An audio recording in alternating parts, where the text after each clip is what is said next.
आङो AGS assistant general सेक्रेटारियाव देरहादों। माबायदि मोनदों गोसोआव? मोजां मोनदों। जोंखौ बयबो सापर्ट खालामग्राफोरनिसिम बयनिसिमबो थेंक इउ।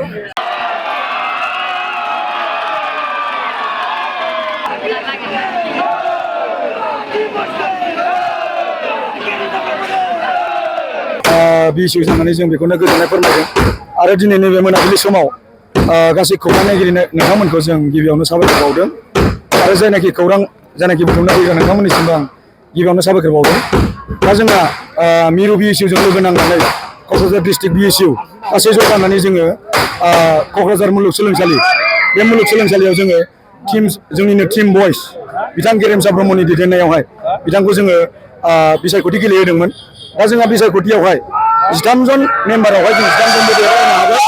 दा बेनिखायनो जोङो जोंनिनो BTC नि गाहाय मावफुं सोद्रोमा बिथां चिफ अनारेबल चिफ जोंनिनो हाग्रामा महिलारि सार बिथांखौ जोङो गोजोननाय बावहरदों। जोंहा क'क्राझार इउनिभारसिटियाहाय गोदान हिसाबै जोङो क'क्राझार इउनिभारसिटिनि माखासे जौगाखांनायनि खामानि मावगोन होननानै जोङो आसा खालामबाय।